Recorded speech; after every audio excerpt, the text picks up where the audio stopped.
Jangin Jeff sama gars, de 2MD is back pour une nouvelle vidéo, et dans cette vidéo on va corriger le TD de JavaScript. C'est le TD que beaucoup de personnes attendent, la correction, et aujourd'hui on va le faire du début à la fin.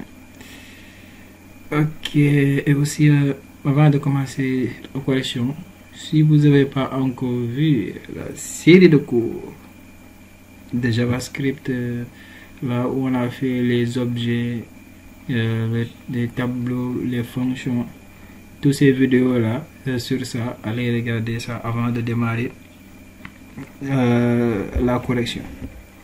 Alright, voilà le TD. Voilà la fameuse TD. Voilà, allez doucement, exercice par exercice, et expliquer, détailler pour que vous puissiez comprendre. Ok, maintenant d'abord, voilà, on va créer notre dossier de projet. Vous pouvez le créer où vous voulez. Moi je le mets sur mon bureau et je l'appelle TD2 JavaScript. Ok, et là ensuite je vais l'ouvrir sur mon VS Code.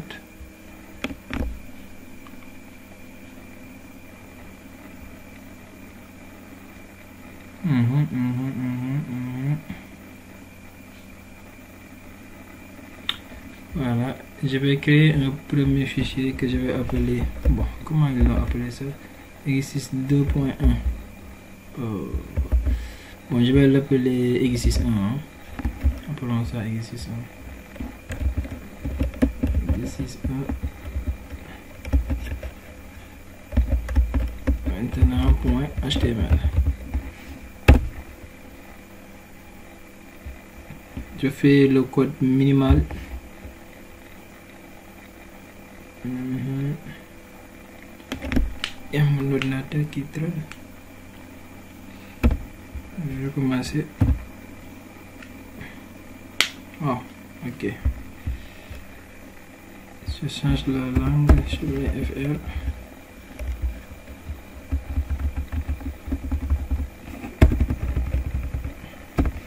Et là, je vais l'appeler exercice 1. Je vais l'appeler exercice 1. Ok. Ok. Je vais mettre un H1. Je vais mettre exercice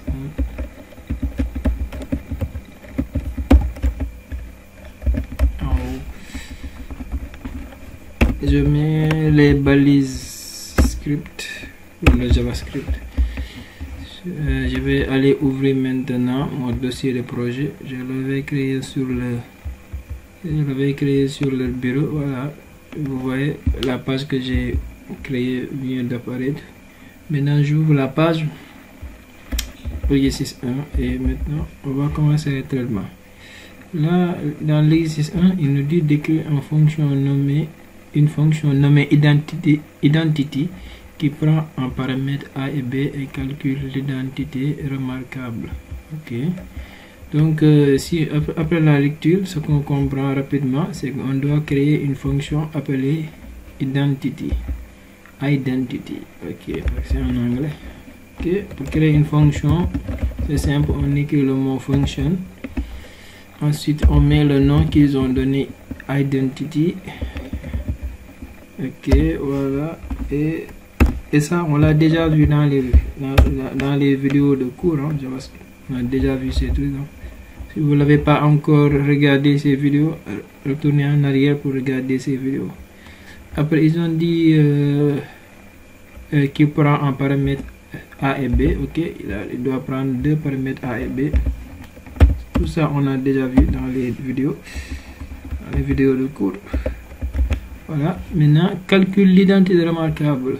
Ok, donc c'est ça qu'on doit calculer. Ok, on va déclarer une variable, hein, à l'intérieur de la fonction.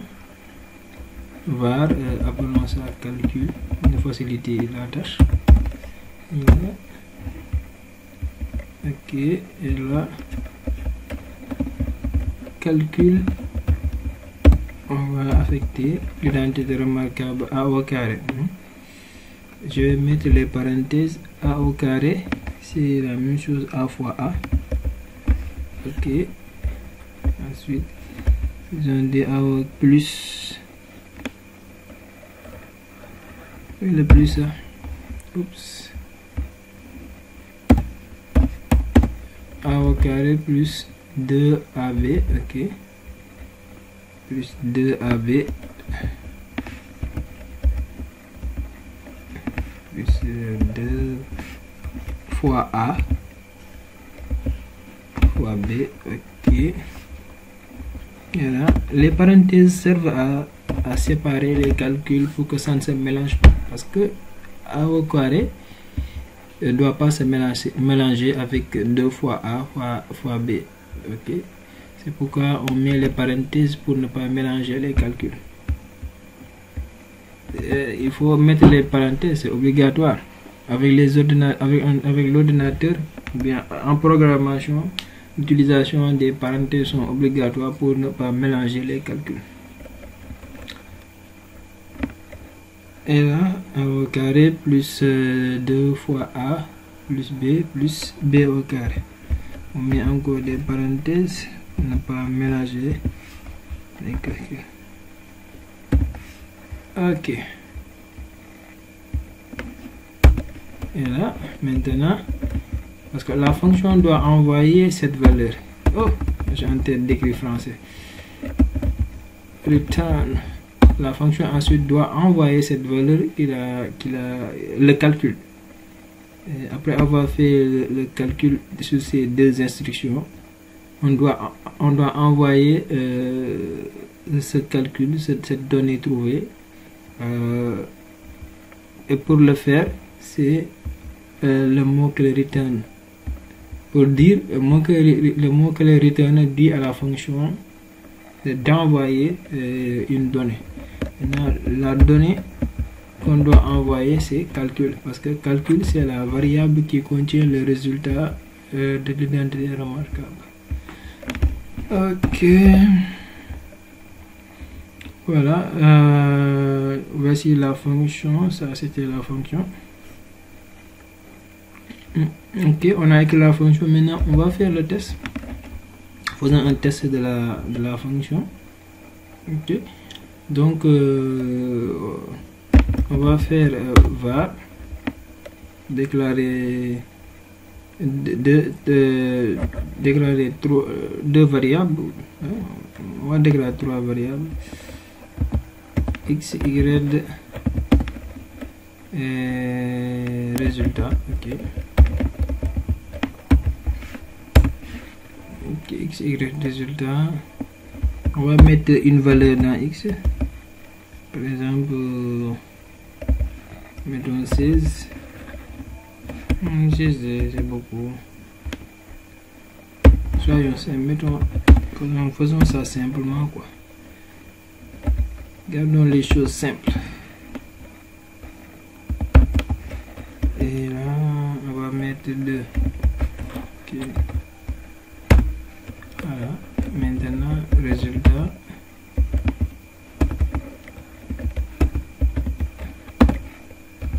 Ok, et là, c'est comme ça en ce moment qu'on va appeler la fonction identity. Et on a déjà vu dans les vidéos passées comment appeler une fonction. Et on lui donne les paramètres. Le x va remplacer le a. Et le y va remplacer le b de la fonction. Okay, pour avoir les deux données. Okay. Ensuite, la fonction va retourner la valeur qu'il va trouver et la variable résultat va garder la valeur. Okay. Donc, ce qu'on fait, c'est afficher maintenant document.write. Je n'explique plus document.write parce qu'on l'a déjà appris depuis longtemps. Maintenant, vous le maîtrisez. Maintenant, je vais afficher A plus B. A plus B, voilà, les parenthèses. Ah, je dois pas afficher A plus B ça. Je dois afficher X plus Y. Voilà. Ok. C'est pas comme ça que je dois afficher. Je dois afficher X. Ça va être un peu compliqué. Il nous faut des parenthèses. Ok. J'ajoute un plus pour afficher le X. Ok. Ensuite, il me faut le plus opérateur. Ajouter encore sur l'affichage le Y. Et maintenant, on va ajouter la parenthèse fermante. Ok. Voilà. Il me dit là. Ok. C'est rouge parce que j'ai oublié ici en plus. Voilà. Et là, vous allez voir. Maintenant, je vais aller actualiser. Vous voyez ce que je fais un peu plus dur, quoi. Pour que vous obtenez un visuel de ce que je fais. Voilà, vous voyez. C'est ça qu'on a 7 plus 2. Ok.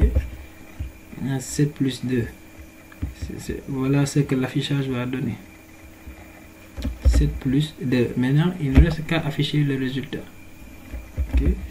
Bon, je vais ajouter même un égal ici. Ajoutons un égal. Plus cool. Voilà. 7 plus 2 égale. Ok. Et maintenant, on prend le résultat. Maintenant, j'ai un autre plus.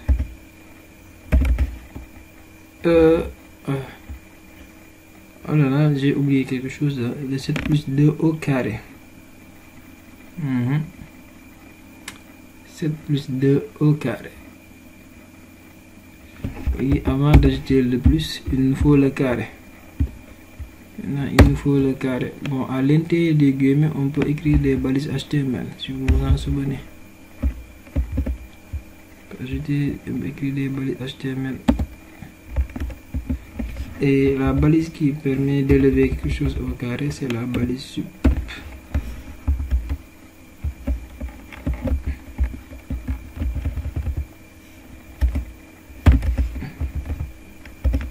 J'ai mis 2. Je crois que ça va marcher, hein.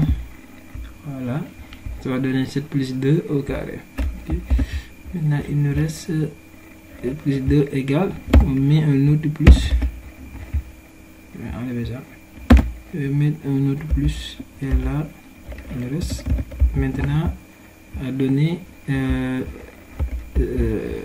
résultat de 7 plus 2 au carré.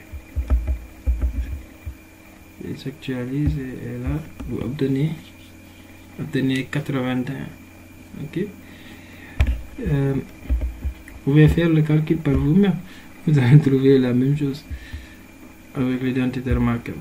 Par exemple, vous pouvez même changer, mettre les valeurs que vous voulez. Alors, je vais changer là, je vais mettre 2 et 3. On s'actualise.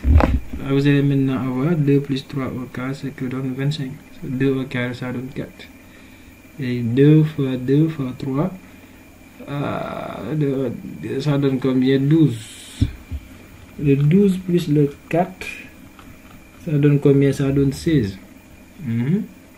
Maintenant, le 16 plus le plus 9, 16 plus 9, ça donne 25. Ok. L'intérêt remarquable marche bel et bien. Ok, le calcul, ça se passe bien. On passe, on connaît l'exercice 1. Écrit les fonctions suivantes. Une fonction nommée max qui renvoie la plus grande de deux valeurs de type int. Ok, ici sur le deuxième point, ils nous disent d'écrire une fonction appelée max. Et cette fonction max, il prend deux entiers.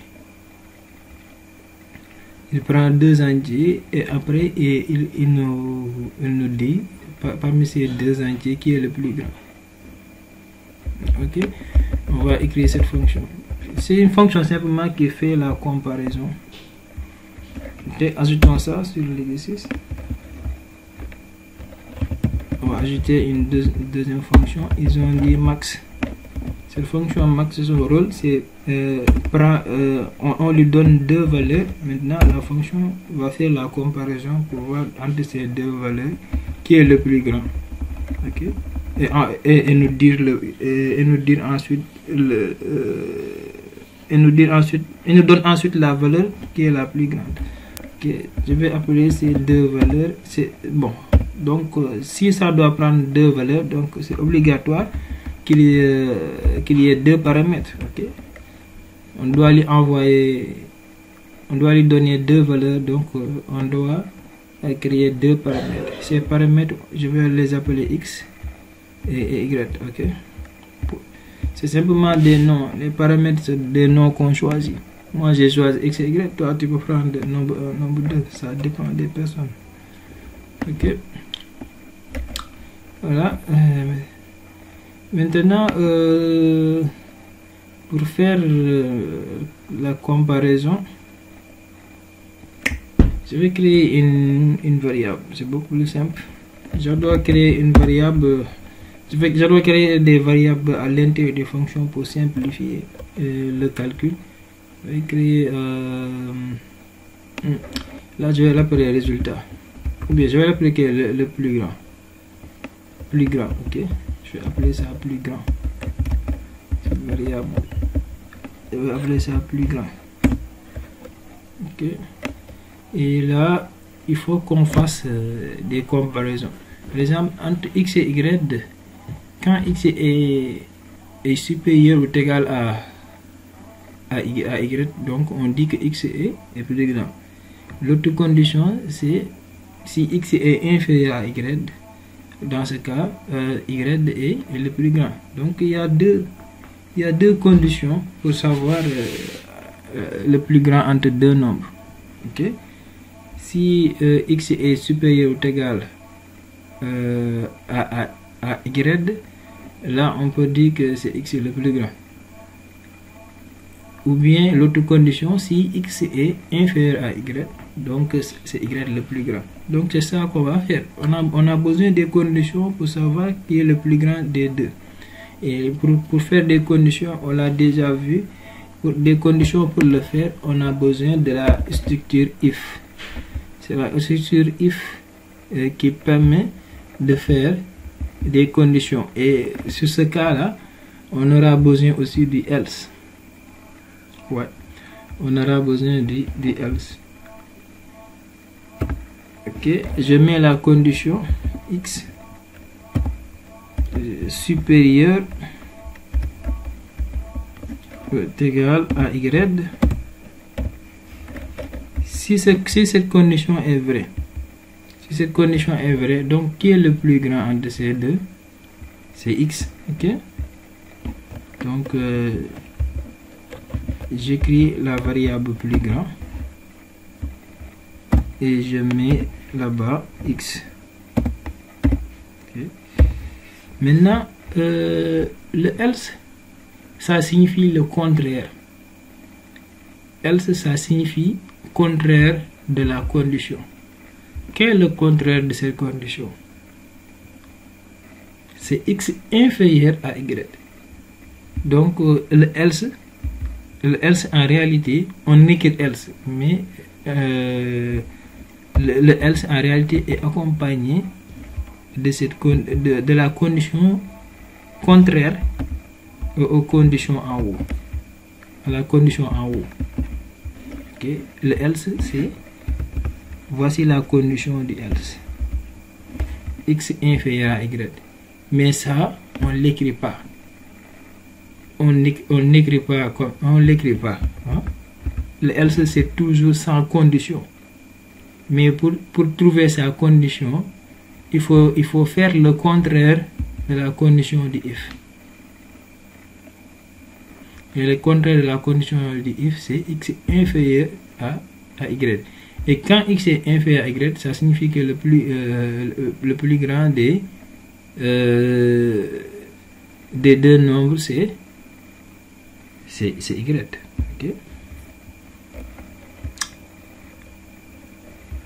Ok, j'efface ça parce que ça, bon, j'ai expliqué simplement. Ok.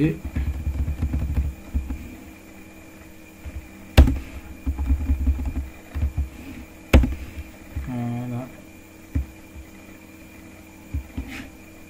Je vais faire descendre là, c'est beaucoup plus joli comme ça.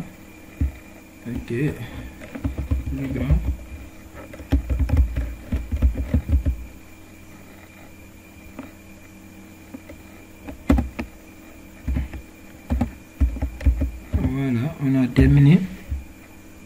On a terminé l'écriture. Maintenant, voilà le code de la fonction qui nous permet de toujours trouver qui est le plus grand des deux nombres que la fonction reçoit. Maintenant, il ne reste qu'à envoyer la valeur qu'on trouve. Et la valeur la plus grande de ces deux nombres est toujours gardée sur la variable plus grand. Ok, voilà.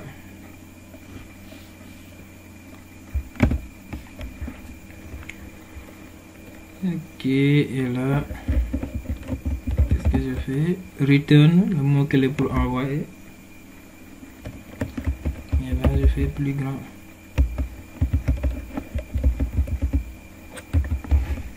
Voilà, ok.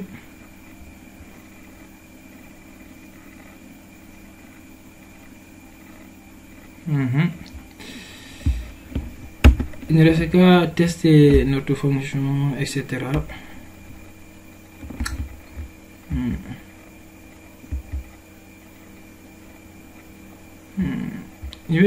On va mettre quelque chose de cool. Ok. On va écrire quelque chose ici, réponse 1. Okay. Et puis on recorder. Bon, c'est pas obligatoire de le faire. Ne le faites pas. Ne le faites pas si vous voulez pas. Moi, j'essaie de faire. Je le fais parce que j'en ai envie. Je vais écrire réponse 1. Ok. Je vais écrire ici réponse 1. Voilà.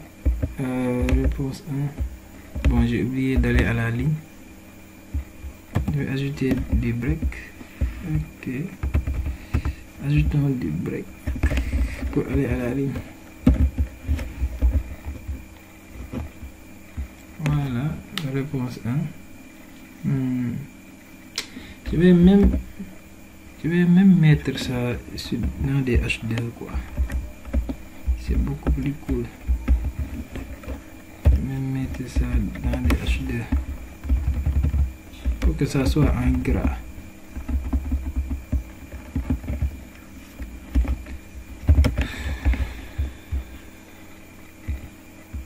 Voilà, réponse 1. Ok.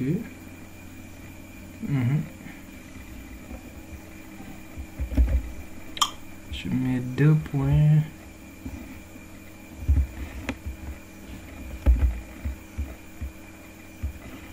Voilà, on a la réponse 1. Exercice 1, ça. Je vais l'enlever, je vais mettre ça, je vais centrer ça. Je vais le centrer, ça sera beaucoup plus cool comme ça. Je vais mettre du CSS avec la balise style. Maintenant, je vais mettre mon règle CSS. Ok, texte align. On a déjà vu ça dans les cours précédents, donc il n'y a rien de nouveau ici. c'est que simplement du CSS que j'affecte à ma balise H1. Voilà, cool. C'est beaucoup plus bon comme ça. Ok, la réponse numéro 1. Ok. Et va ensuite, je vais prendre ça. Réponse. Là, je vais faire réponse numéro 2.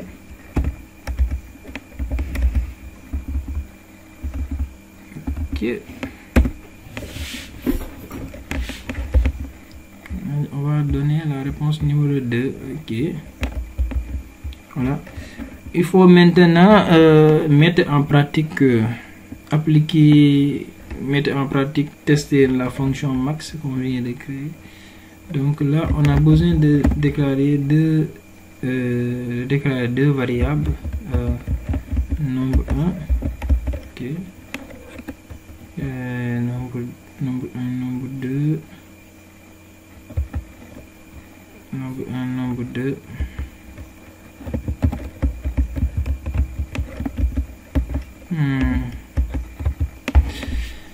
J'avais déjà déclaré des variables x, y. Là, ça devient un peu brouillon. Il y a deux variables x, y.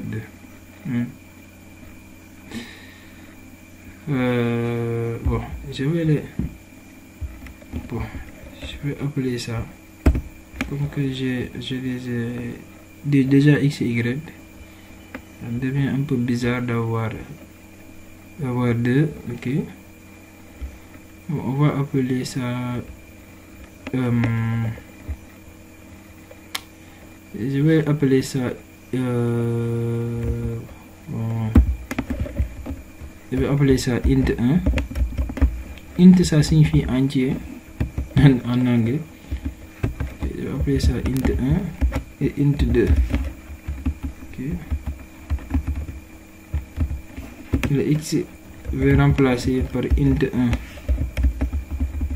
et le y je vais remplacer par int 2. Je change simplement l'appellation parce que j'ai déjà x et y en haut. Int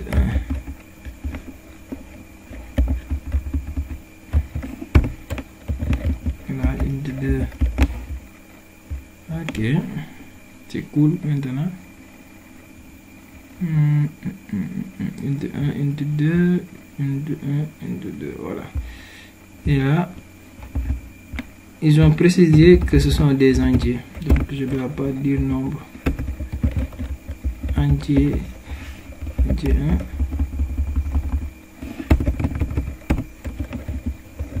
1. Entier 2. Voilà. Excusez-moi. Donnez-moi une seconde.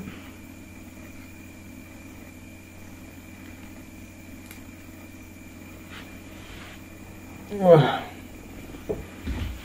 C'est bon. Et là, donnons des valeurs à nos entiers 1 et 2 qu'on va faire les comparaisons pour savoir qui est le plus grand à l'aide de la fonction max. Par exemple, je vais donner ici 10. Et là, entier 2. Je vais lui donner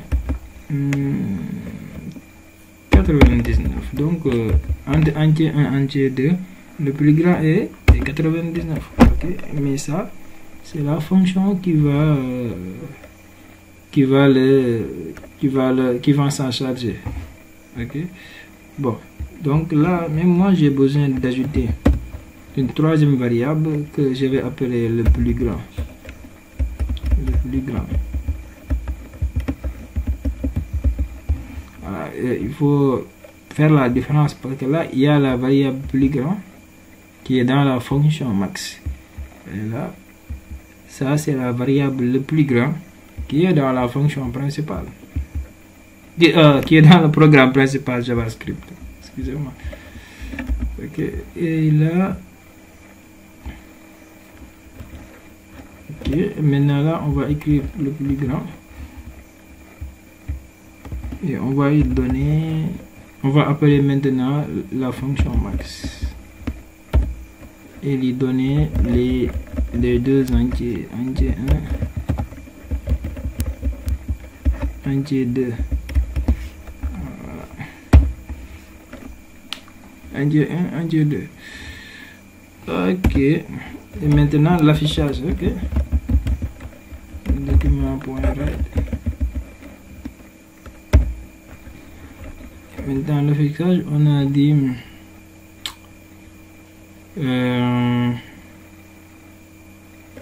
qu'est-ce qu'on va afficher là?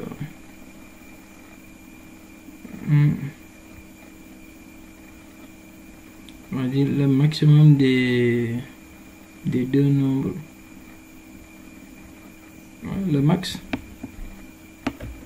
Oui, disons le max. Oui, oui, le max. Oui. C'est ça qu'ils ont dit, hein, je crois. Une fonction qui est nommée, qui renvoie la plus grande. Ok. Ok, déjà. La plus grande valeur. La plus grande valeur entre. Ok, entre qui? On ajoute en plus entre entier 1 plus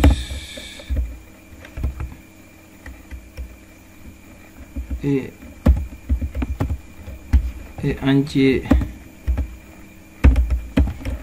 2.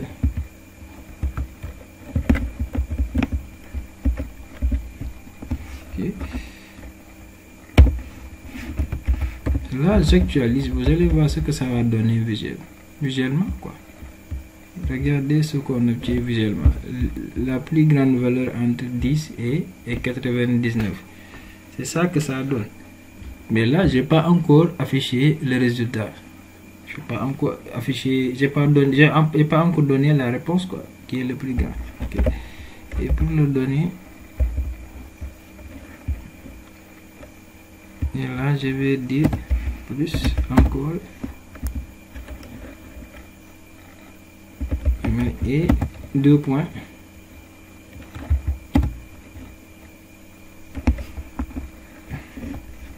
Mais un autre plus.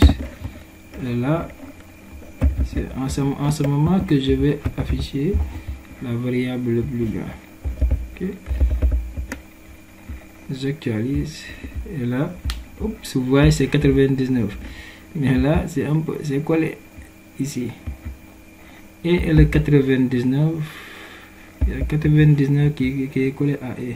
Pour enlever cet espace, pour avoir de l'espace, je mets ici. Ça descend de trop là. Voilà. J'actualise et là vous voyez, ok. Le plus grand entre 10 et 99 est 99.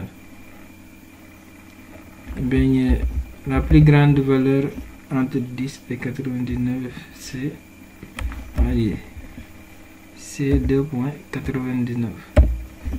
Voilà. Ok. C'était la réponse 2. Okay. On va même s'amuser là. On va même s'amuser à changer les valeurs. Ok. On va choisir maintenant 100 et entre 100 et par exemple un 18. Ok.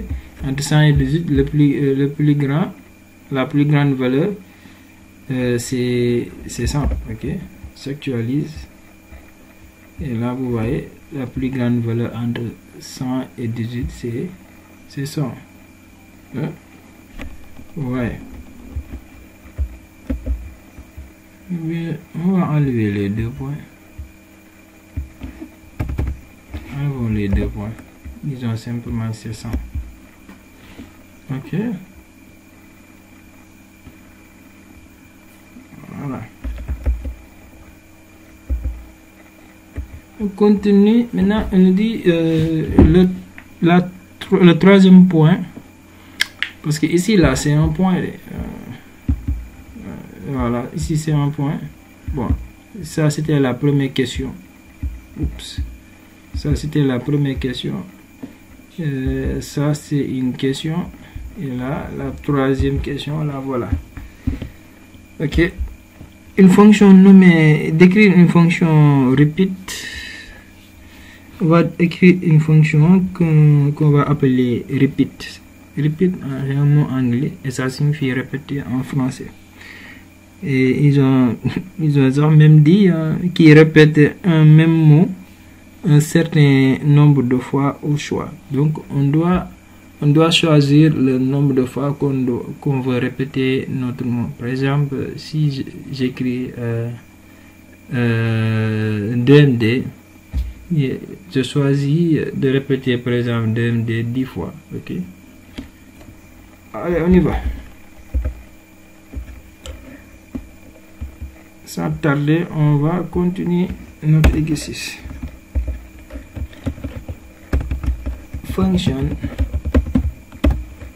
Et là, qu'est-ce qu'ils ont dit de l'appeler repeat? On l'appelle repeat. Là, c'est simple. On met simplement la syntaxe générale d'une fonction. Ok. Maintenant, la fonction doit répéter un mot à un certain nombre de fois. Donc la fonction, on va lui donner deux paramètres. Le premier paramètre, ce sera le mot qu'on lui donne, et l'autre paramètre, c'est le nombre de fois qu'on va répéter ce fameux mot. Ok. Là, on va appeler on va donner deux paramètres. Comment on va appeler? On va appeler le mot. On va appeler ça. Appelons ça mot. Appelons ça mot. Et là, répétition.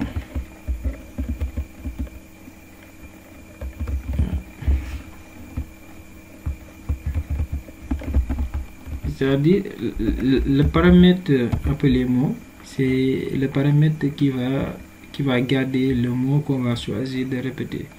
Maintenant, le paramètre répétition va représenter le nombre de répétitions. Ok.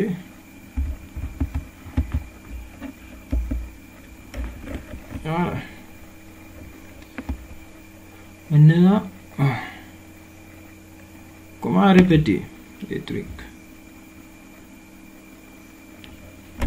Okay. Bon, d'abord, qu'est-ce qu'on doit répéter? L'affichage du mot qui est dans le paramètre mot. Donc pour afficher, c'est simple. Okay. Document.write, c'est comme ça qu'on affiche. Document.write mot. Voilà. Afficher, c'est simple. Ok. Mais ici, on doit répéter ça. On doit répéter ça un certain nombre de fois. Pour répéter des trucs, on l'a appris avec les boucles. On a déjà fait des vidéos sur ça. Pour répéter, c'est pas pour rien que je fais des vidéos. C'est pas pour rien que je fais des vidéos, beaucoup de vidéos avant de faire la correction du TD, parce que ces vidéos que je fais, ça permet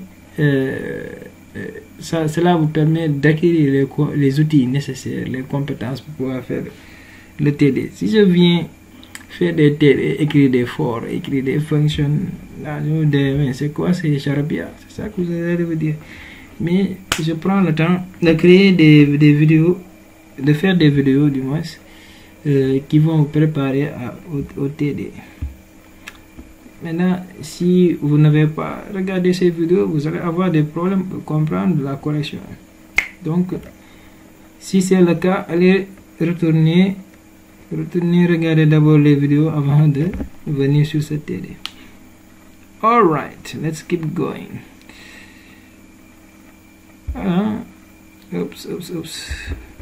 Voilà ça c'est la syntaxe générale de la boucle for. Ok, on va entrer les données mais après. qu'est-ce qu'on doit répéter? On doit répéter l'affichage. Hein? On doit répéter l'affichage, donc on le met là-bas. Ok. On déclare notre compteur, on a déjà vu dans les vidéos. Et je vais appeler i. Ensuite, je vais initialiser 1. On va commencer par compter par 1. Maintenant,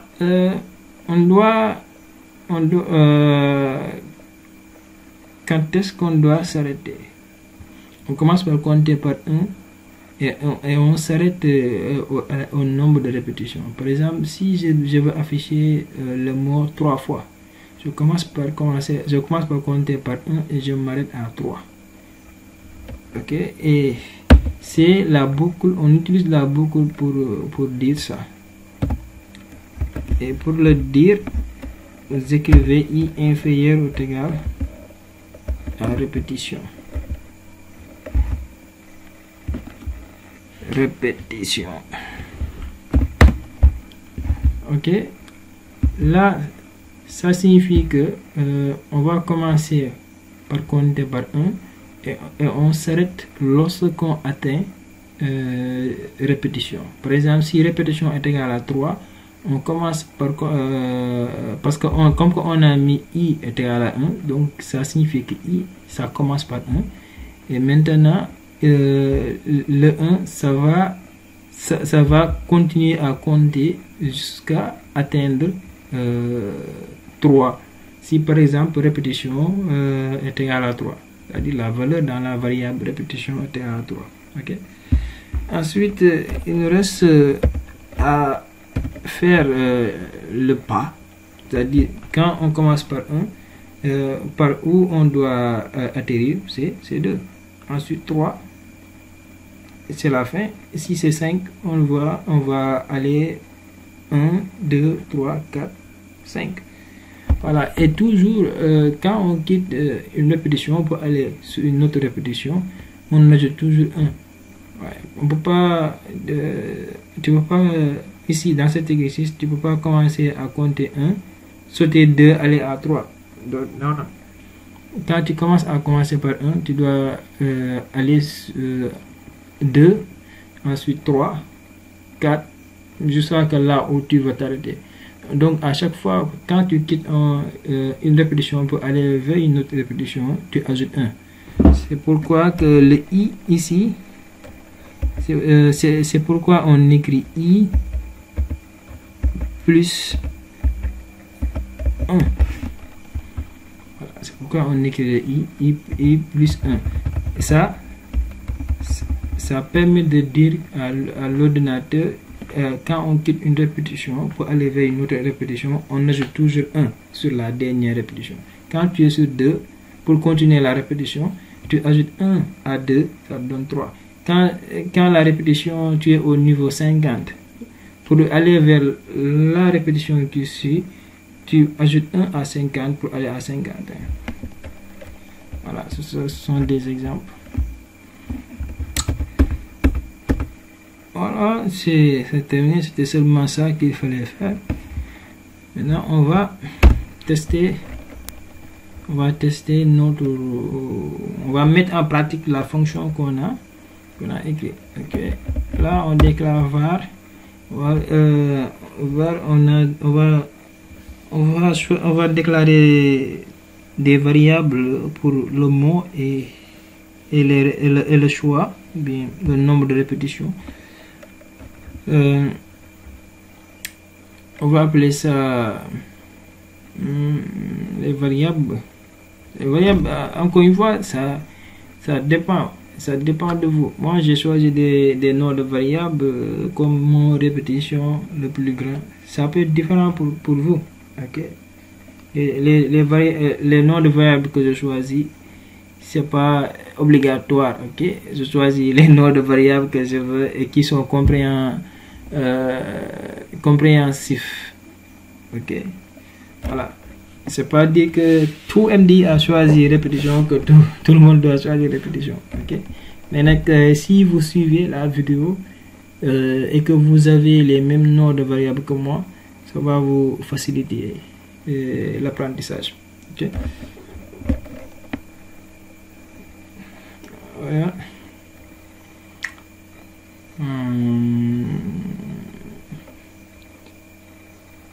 On va appeler cette variable mot choisi. Ok.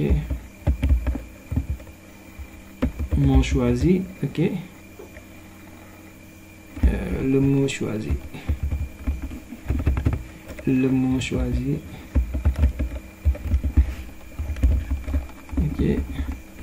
Et l'autre variable, on va appeler ça nombre. Ok. Le NBR, ça signifie nombre. Nombre répétition. Ok. Nombre répétition. Et ne mettez pas d'accent sur les noms des variables.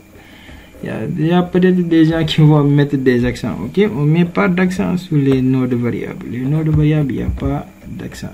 Ok. Voilà. Maintenant, il me reste qu'à appeler ma fonction repeat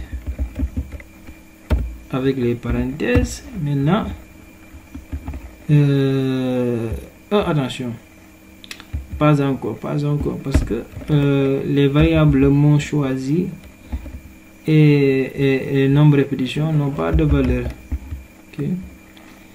Quel mot je vais choisir? Je vais choisir c'est un codant.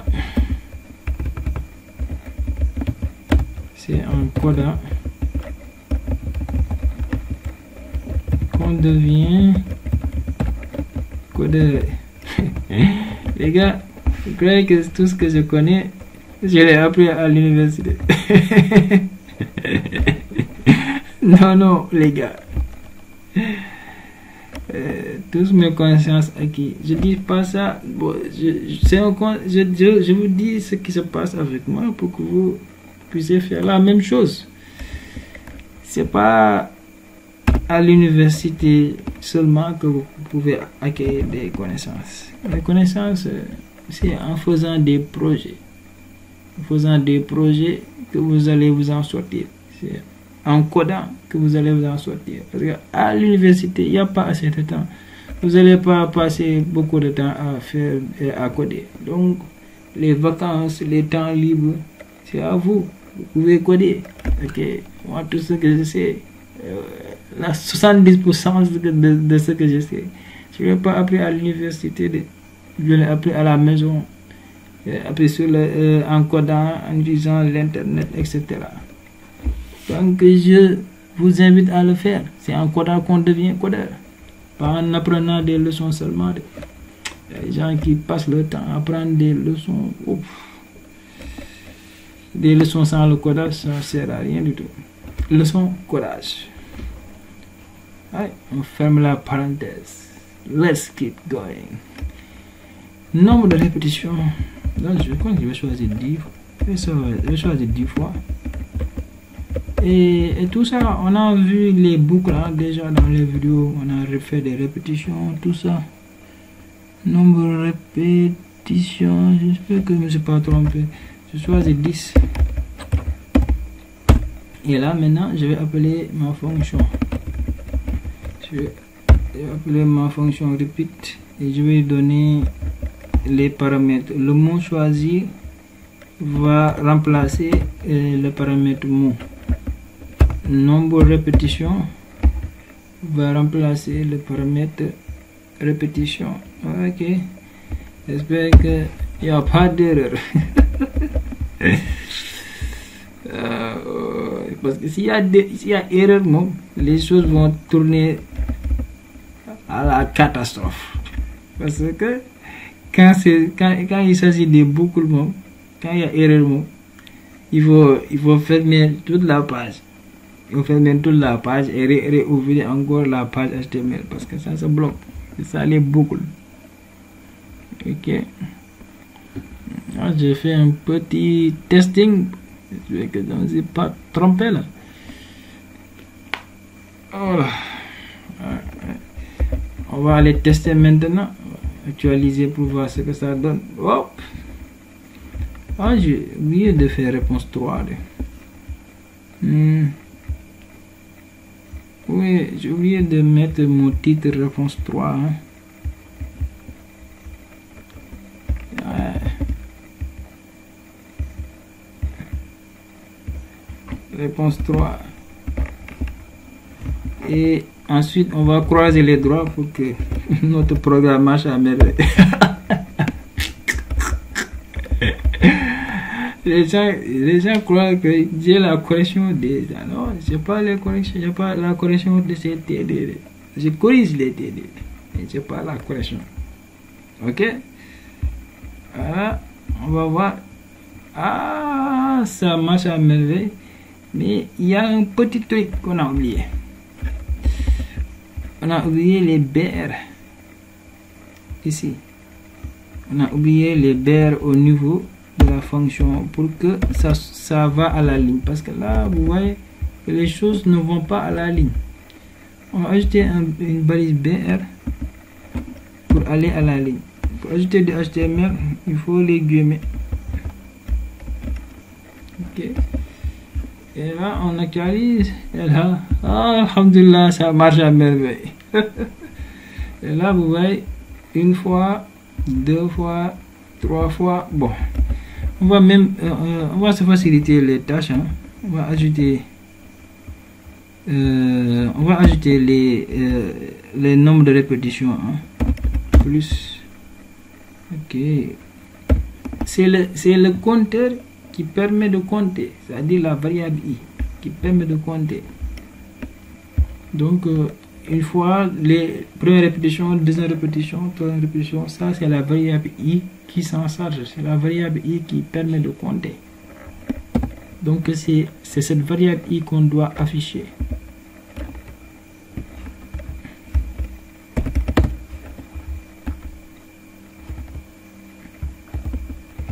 Ça doit venir après le BR. Ça doit venir avant le BR. Je l'ai mis après.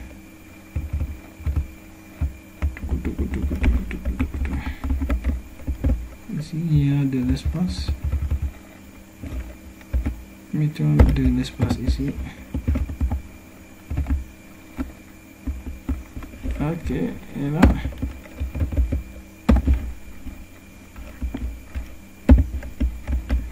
Voilà ce qui va me donner ce que l'on veut. Ok, actualisons. Et là, vous voyez, c'est un codant. Une fois, 2 fois, et là, 10 fois. Ok. On peut même rendre les choses beaucoup plus cool en mettant des parenthèses là. On va mettre des parenthèses. Et une fois, 2 fois, 3 fois, on va mettre des parenthèses sur ça. Voilà. Où est l'autre parenthèse? Oh, ok. Là, je parle trop. Et des fois, je fais des erreurs à cause de parler beaucoup. Ok, voilà. Ouais, c'est beaucoup plus cool comme ça. Ok. Vous pouvez changer le nombre de répétitions. Par exemple, faire 5 fois et tout marche à merveille. Hein? Vous mettez 5 fois. Ça va marcher à merveille. Et là, vous voyez, on a maintenant 5 fois. Ah, c'est la fin de l'exercice 1. Voilà, c'était vraiment beaucoup de challenges, l'exercice 1. Mais on en a terminé. Ok. Coder avec DMD. On corrige les TD. Et les gars, s'il vous plaît, si vous n'êtes pas encore abonné à la chaîne YouTube, alors cliquez sur le bouton abonner en bas de la vidéo. Et aussi aimez la vidéo, les gars. Vous soutenez le travail qu'on fait. Il y a beaucoup d'efforts et de travail qu'on fait sur les vidéos pour vous apporter de l'aide, pour vous aider à réussir sur la programmation, sur le développement web, l'algorithme. Donc les gars, si la vidéo est utile pour vous, aimez-la, aimer la vidéo pour que ça soit... On veut atteindre 100 likes.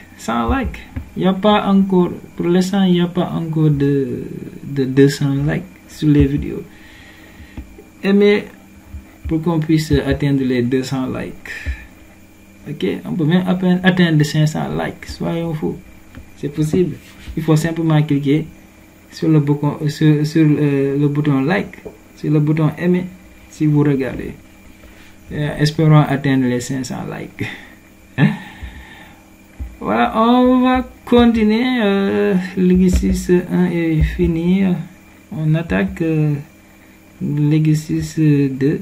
Si vous êtes fatigué, faites une petite pause. Et buvez de l'eau, buvez du café.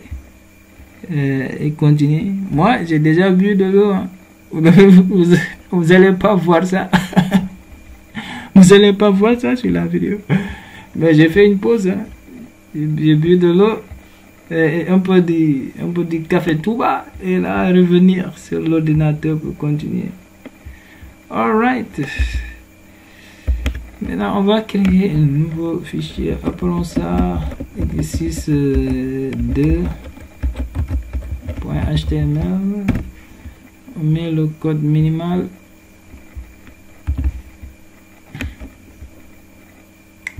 Et là, on change FR.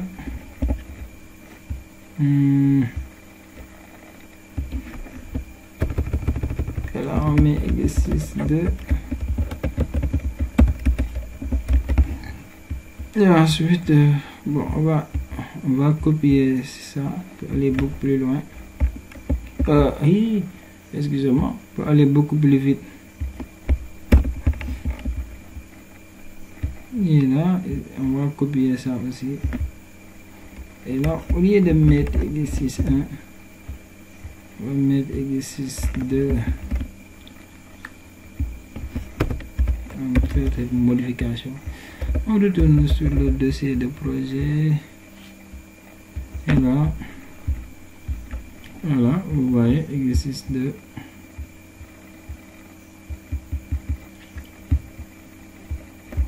Ok.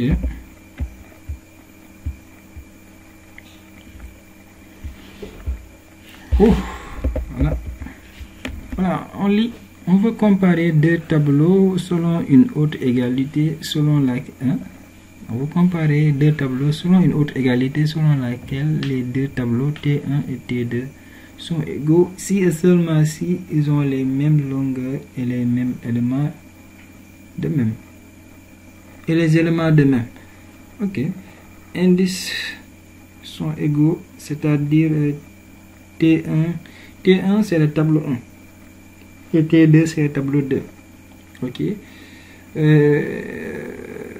Si vous rappelez les cours sur les tableaux, un élément du tableau est repéré par son indice.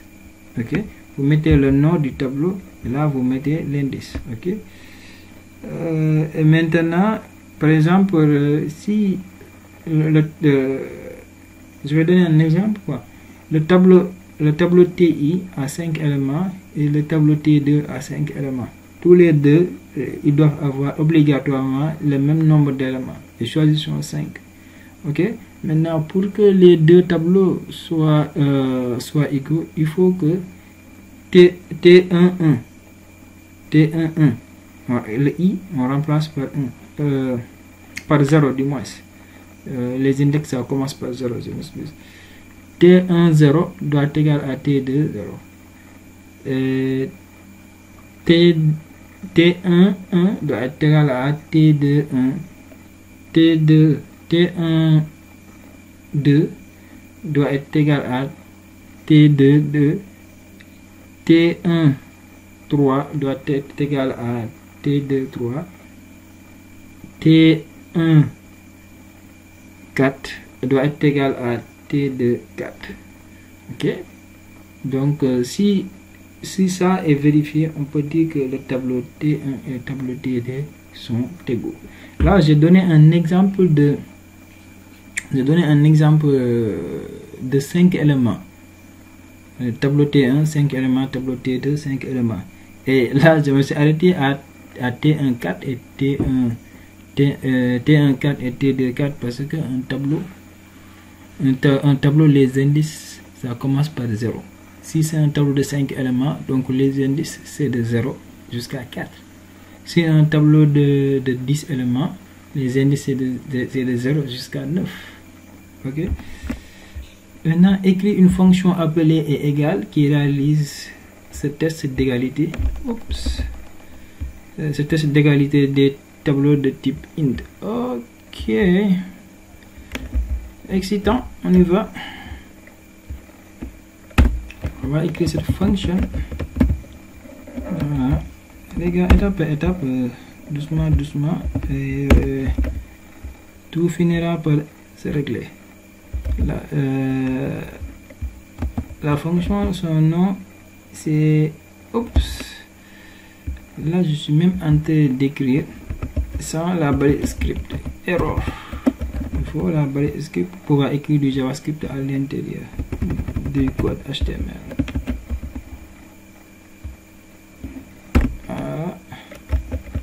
Function. Ok, je vais prendre ce raccourci là pour aller beaucoup plus loin. Et égal.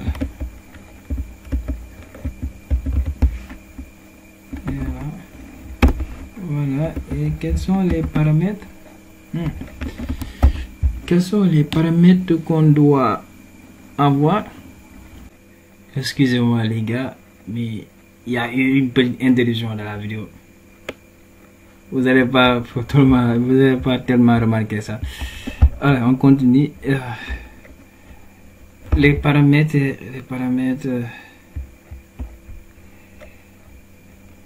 On va appeler ça T1, ok? T1, le premier paramètre, on va appeler ça T1. Le T1 va représenter le tableau 1 et le T2 va représenter le tableau 2. Ok? Maintenant, la première chose à prendre en compte, c'est le fait que les deux tableaux, si c'est pas la même longueur, impossible de faire la comparaison. C'est ça qu'on va d'abord prendre en charge, et c'est une condition. C'est une condition. On doit poser une condition qui vérifie est-ce que les deux tableaux sont de même longueur. S'ils ne sont pas de même longueur, on leur dit que c'est impossible de faire la comparaison. Maintenant, pour poser une condition, c'est simple. On utilise le if. Ok. La structure if.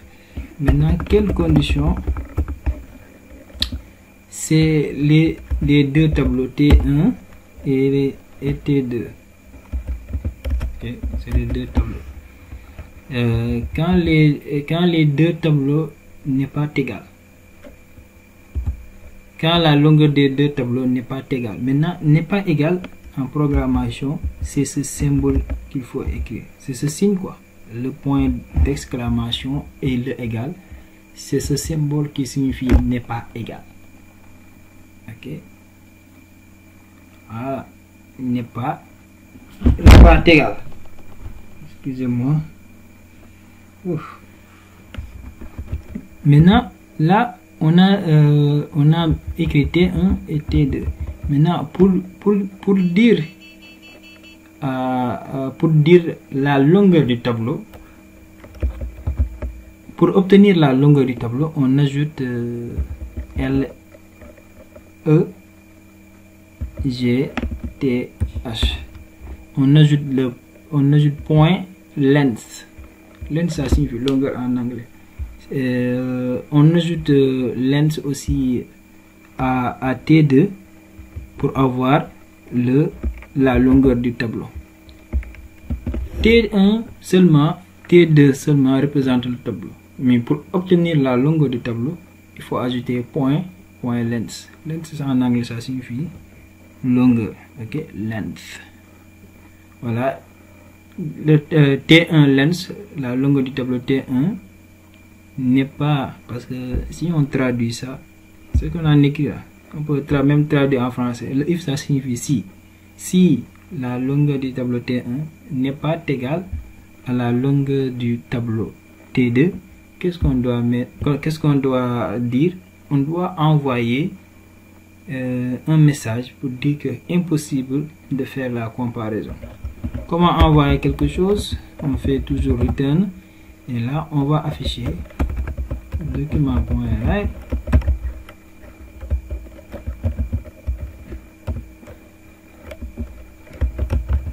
impossible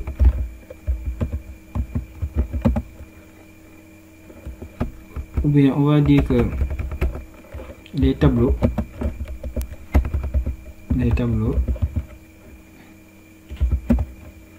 n'ont pas la même longueur, n'ont pas la même longueur, et dans ce cas c'est impossible de faire la comparaison. Ok, les tableaux n'ont pas la même longueur. Voilà. Maintenant on va passer à la vérification. Ok, la vérification de tous les valeurs du tableau.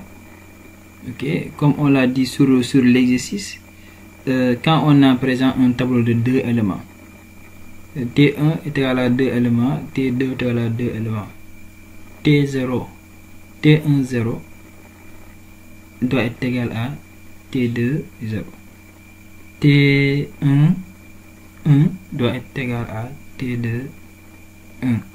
Donc là, dans ce cas, on dit que ces deux tableaux T1 T2 qui ont une longueur de 2 éléments sont égaux. C'est ça qu'on doit faire. Okay. Maintenant on a besoin de faire quelque chose qu'on appelle parcourir un tableau. Parcourir un tableau, c'est simplement le fait de commencer par 0, par l'index 0, et d'aller jusqu'au dernier index d'un tableau. C'est ça qu'on appelle parcourir un tableau. Parcourir un tableau, c'est simplement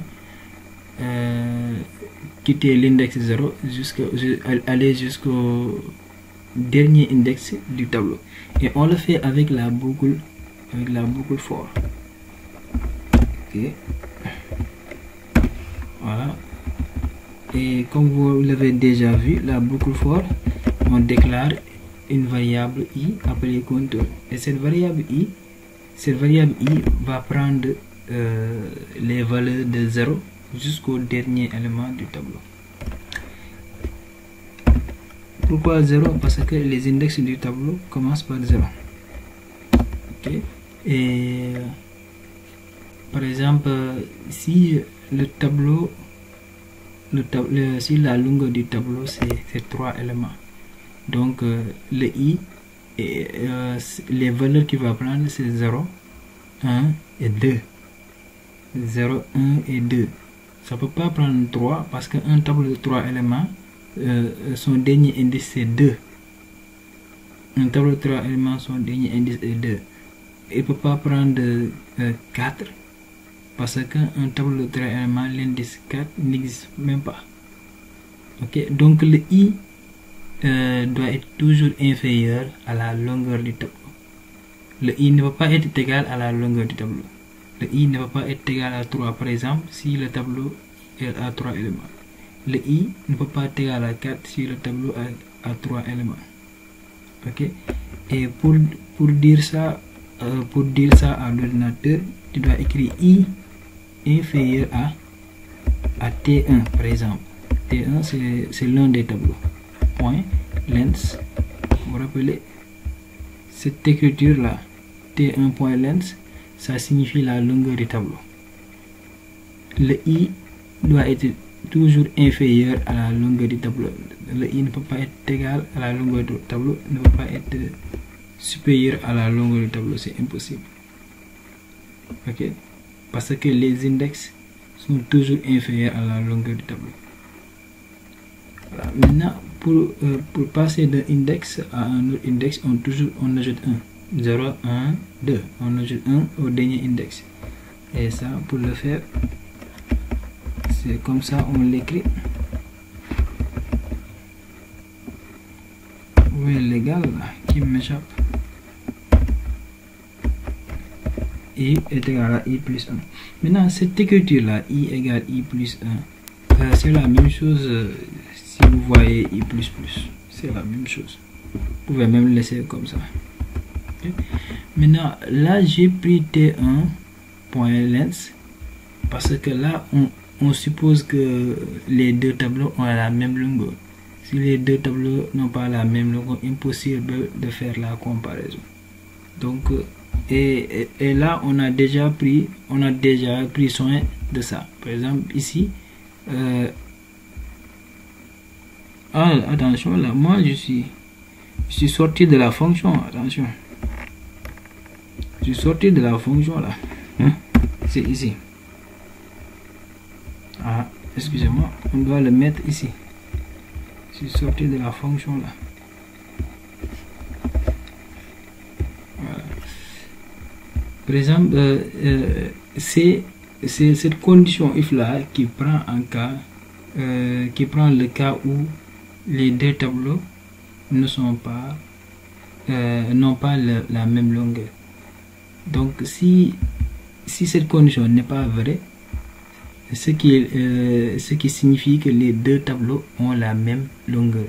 Donc T1 length est égal à T2 length. Donc tu peux prendre l'un d'eux, choisir celui que tu veux. Ok, T1 length ou T2 length, c'est la même chose parce que ils ont la même longueur.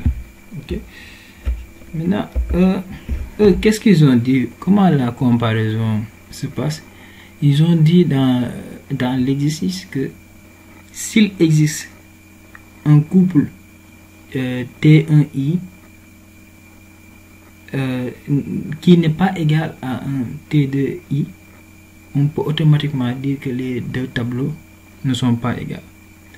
Par exemple, choisissons un tableau de 2 éléments, c'est beaucoup plus simple.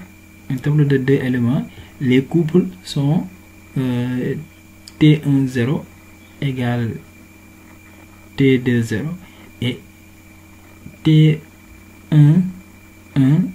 égale T21. Ce sont les deux couples pour deux tableaux de longueur 2. Maintenant, ces deux couples, si l'un de ces deux couples les valeurs ne sont pas égaux, automatiquement on peut dire que ces deux tableaux ne sont pas égaux. Par exemple, si par exemple on a T10 qui n'est pas égal à T20, automatiquement on peut dire que ces deux tableaux ne sont pas égaux. Ok, c'est cette technique qu'on va utiliser pour savoir si le tableau si les deux tableaux ne sont pas égaux. Maintenant, si tous les couples, les valeurs sont égaux, là on dit automatiquement que les deux tableaux sont égaux. Voilà, maintenant ce qu'on va écrire, c'est on va écrire une condition if, une condition avec la structure if. Maintenant la condition va tester si la condition va chercher si les deux valeurs ne sont pas égaux. Ok, on va mettre T1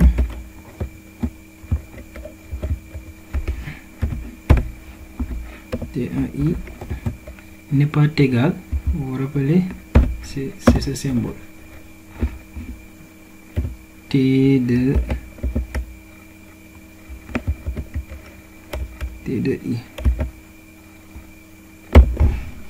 Voilà. Et quand cette condition est vraie pour un couple, on peut automatiquement dire que les tableaux ne sont pas égaux. Voilà le système qu'on va utiliser. Mais pour arriver à le faire, on va introduire les variables booléennes dans cet exercice. On va apprendre ce qu'on appelle les variables booléennes. une variable booléenne, c'est une variable qui sa valeur est égale à false ou true. False, ça signifie faux, et true, ça signifie vrai.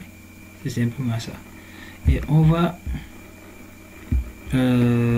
déclarer une variable booléenne. On va l'appeler test. Appelons ça test. Et test, ok, je vais déclarer cette variable. Et maintenant, je vais mettre dans cette valeur, je vais mettre une valeur true, qui signifie vrai. Okay. Je vais mettre true. Ok, voilà.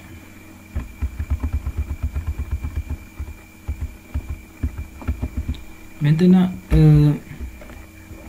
si cette condition est vraie,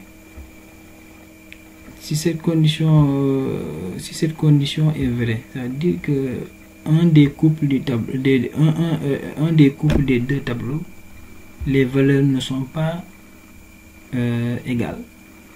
Je vais changer la variable booléenne test, mettre là-bas false. Ok, parce qu'il faut vous comprendre quelque chose. J'ai mis test true pour le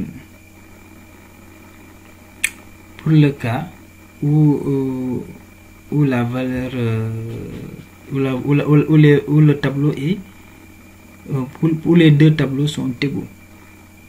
Quand test est égal à true, les deux tableaux sont égaux. Maintenant, quand test est égal à false, cela signifie que les deux tableaux ne sont pas égaux. Okay. Je vais le faire ici. Je ne vais pas le déclarer là-bas. Je vais le déclarer ici. Okay. Parce que c'est à partir d'ici, qu'on fait le test pour voir que si les deux tableaux sont égaux, ou bien si les deux tableaux ne sont pas égaux. Okay. Okay, donc c'est ici que je le déclare. Ok, et je déclare la variable booléenne test. Ensuite, je mets true à l'intérieur. Et la valeur true de la variable booléenne test nous permet de savoir que les deux tableaux sont égaux. Maintenant, la valeur false de la variable booléenne test nous permet de conclure que les deux tableaux ne sont pas égaux, parce que ici pour que test soit affecté à la valeur false, il faut que cette condition soit vraie. Et quand cette condition est vraie, cela signifie que les deux tableaux ne sont pas égaux, parce que c'est ça qu'on a dit sur l'exercice. C'est ça qu'on a dit sur l'exercice. Par exemple, un tableau de deux éléments, ok, le symbole là, ça signifie n'est pas égal. Un tableau de deux éléments, si les deux tableaux ont deux éléments et qu'on a par exemple le couple T1,0 qui n'est pas égal à T2,0, donc on peut conclure automatiquement que ces deux tableaux ne sont pas égaux. Ok, parce que comment ces deux tableaux peuvent être égaux si s'il y a un couple où les valeurs sont différentes. Ok, c'est impossible. Quand deux tableaux sont égaux, ils ont tous les mêmes valeurs. Ok, voilà.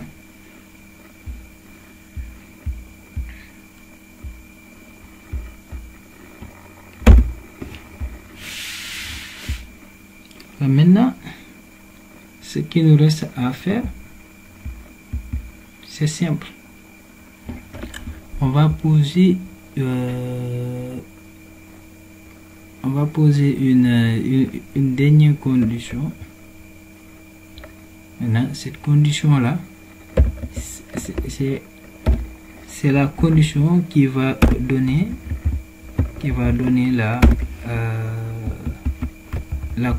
qui va donner la réponse. Okay. If test égale true,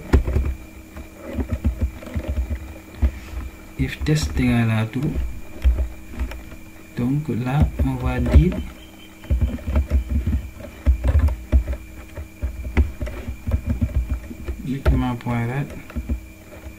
on va dire que les deux tableaux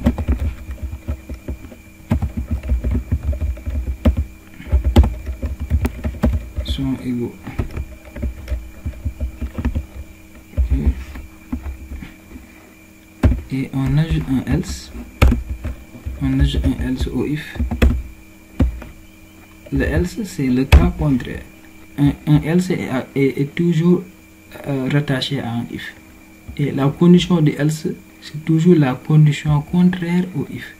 Et quelle est la condition contraire de test égale à true? C'est test égale à false. Et quand test est égal à false, donc cela signifie que les deux tableaux ne sont pas égaux. Okay.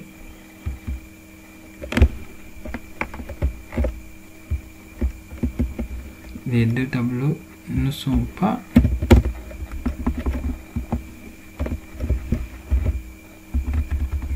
égaux.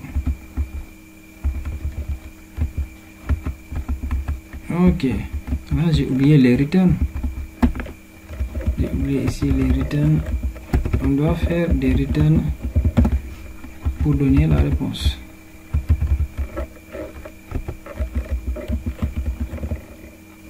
Voilà. Maintenant, là vous voyez, on a pris en charge tous les cas. Regardez ce premier return. Le premier return, c'est le cas où les deux tableaux n'ont pas la même longueur. Quand les deux tableaux n'ont pas la même longueur, la fonction est égale va envoyer la réponse. Les tableaux n'ont pas la même longueur. Et c'est ce if qui le fait. Okay? Maintenant, ensuite, on regarde ce code à l'intérieur du fonction. Ce code ici, notre deuxième return ici, envoie la réponse quand les deux tableaux sont égaux. Ok, parce que regardez, voilà, vous voyez. Et maintenant, notre troisième return ici envoie la réponse lorsque la condition, les deux tableaux ne sont pas égaux et vérifié. Il va envoyer la réponse, les deux tableaux ne sont pas égaux. Okay?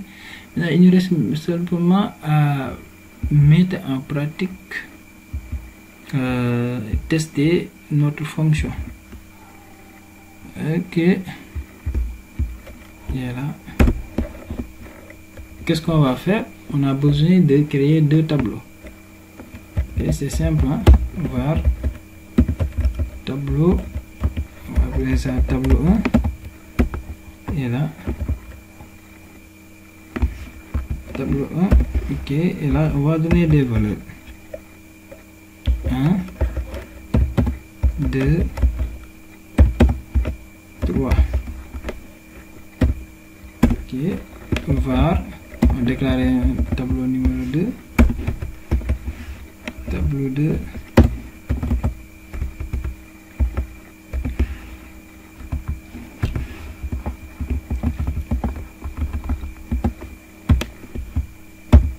Oups.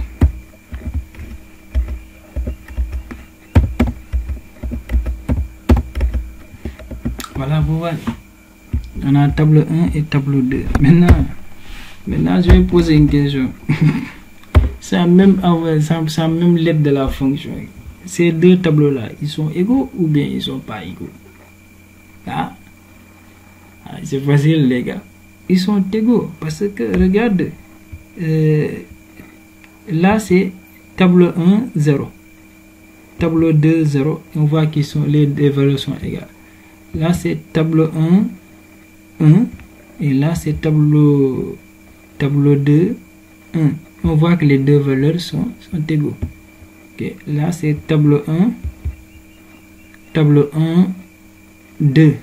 Et là c'est tableau 2. Ici c'est tableau 2, 2. Et on voit que les deux, la valeur de chaque couple, la valeur de chaque couple entre ces deux tableaux sont égales. Donc on peut conclure que ces deux tableaux sont égaux, sans même utiliser la fonction. Okay? Mais ici, comme que l'exercice nous oblige l'utilisation de la fonction est égale, okay, on va le faire. Est égal et on lui passe le tableau 1, ensuite le tableau 2.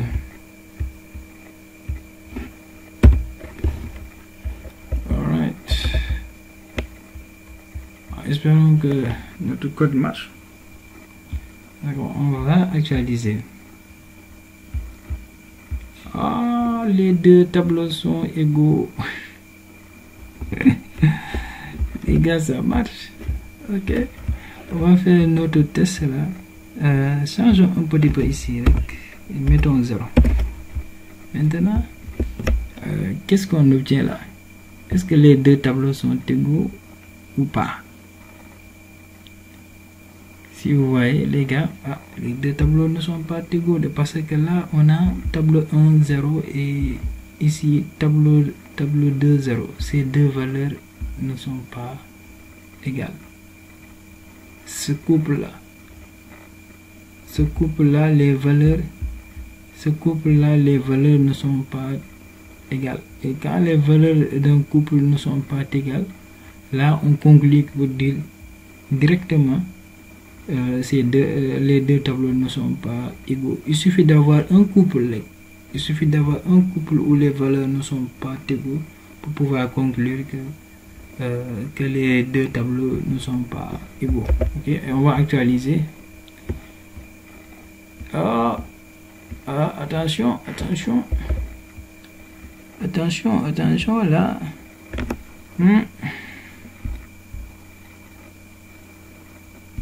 Attention là.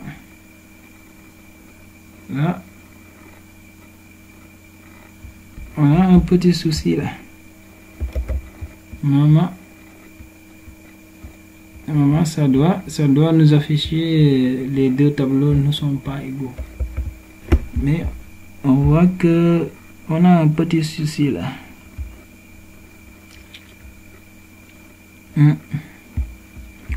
Ok. Les gars, même moi je l'ai pas remarqué. Là, j'ai fait affectation ici. Ici, j'ai fait affectation. C'est égal. Le égal, c'est pour dire que test égale true, il faut mettre les deux égales. Le premier 1 égale, ok. Le symbole égal là, ça signifie affectation. C'est pour mettre une valeur dans une variable. Mais pour avoir le égal mathématique, il faut mettre double égal. Le double égal est égal à l'égal mathématique. Ok, c'est ça que j'avais oublié. Ok, et là j'actualise. Et là vous voyez, les deux tableaux ne sont pas égaux. Ok, ouais, ok, les deux tableaux ne sont pas égaux et c'est la vérité. Ok, et là je vais laisser un ici et par exemple je vais changer ici, je mets par exemple 34. Ok, les deux tableaux ne sont pas égaux. Je vais actualiser. Là, vous voyez, les deux tableaux ne sont pas égaux. Maintenant bon, je vais mettre ici 34. Comment sont les deux tableaux? Les deux tableaux sont égaux. Ok, je vais actualiser. Et là vous voyez, les deux tableaux sont égaux.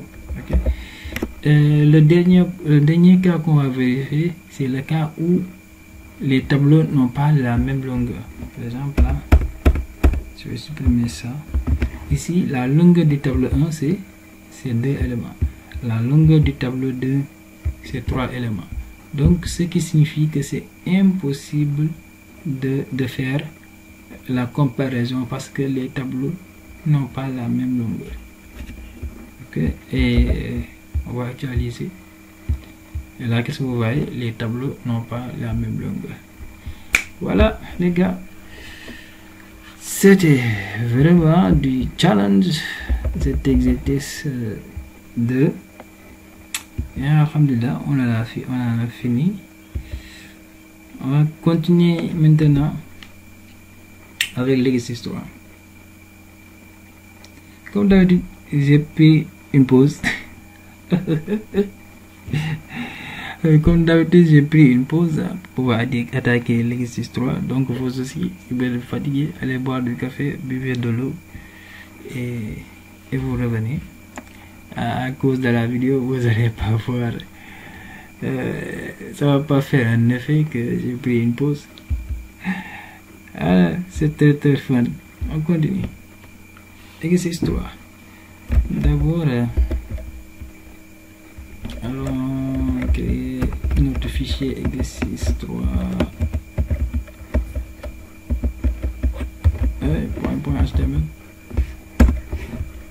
Là, on met le code minimal.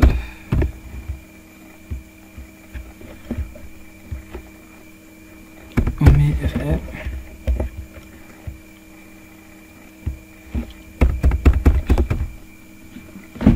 Et ensuite, après avoir fait fr, je m'excuse les gars pour le bruit, hein. Il faut que je me défaroue, quoi. Il faut que je change la position que je me suis assis là, parce que ça fait 1 heure et quelques. Je crois, ça combien de temps là? Ouais. J'avais plus d'1 heure qu'on est assis là. Ok. Et là,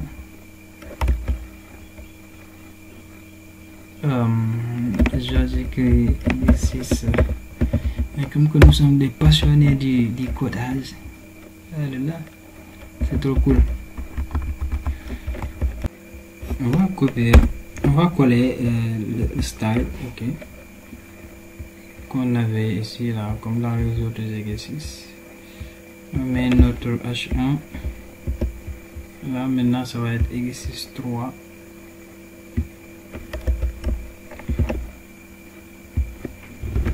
Ok. Ensuite on met notre balise script pour le JavaScript. Ok. Il faut que j'aille sur le dossier de projet pour ouvrir exercice 3. Voilà. Exercice 3, la page HTML est prête. Il faut maintenant qu'on commence le codage. Okay. Voilà. Il nous dit dans l'exercice, créer un objet étudiant en utilisant un constructeur pour initialiser la propriété nom. Un objet, pour le créer, c'est simple. Par exemple, là, dans nos cours, on a déjà appris comment créer un objet. Là, j'ai créé un objet et là, l'objet, quand j'écris ça, non, et par exemple, j'écris Diouf. Là, j'ai créé un objet. J'ai créé un objet et l'objet a une propriété. Et cette propriété est appelée nom et sa valeur est Diouf. Ok. Mais ici, ils nous ont dit de créer l'objet en utilisant un constructeur pour initialiser la propriété nom. C'est différent. Créer cette méthode de créer un objet, on appelle ça objet littéral. Il y a ce qu'on appelle objet constructeur. Un objet constructeur, pour le créer, on utilise la syntaxe d'une fonction.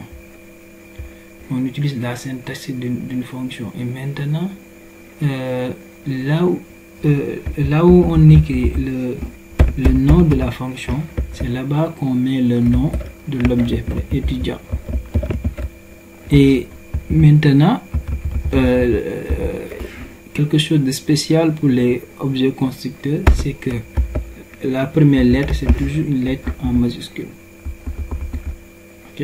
Et maintenant, là où on écrivait les paramètres d'une fonction, pour un objet constructeur, c'est là-bas qu'on met les valeurs initiales des propriétés. Parce qu'on nous a dit pour initialiser la propriété nom. Ok. C'est ici qu'on met les valeurs initiales des propriétés qu'on va créer. Et comme ils ont dit de créer dans l'objet constructeur étudiant une propriété appelée nom, et cette propriété nom, on doit pouvoir cette propriété nom doit pouvoir avoir une valeur initiale. C'est ici qu'on va créer une variable appelée nom, et cette variable appelée nom va à chaque instant récupérer la valeur initiale de notre propriété nom. Ok, voilà. Maintenant, à l'intérieur de l'objet, maintenant c'est comme ça qu'on crée un objet constructeur. Toujours dans les parenthèses, on va mettre les valeurs initiales des propriétés. Ok. Pour l'instant, j'ai mis simplement une propriété.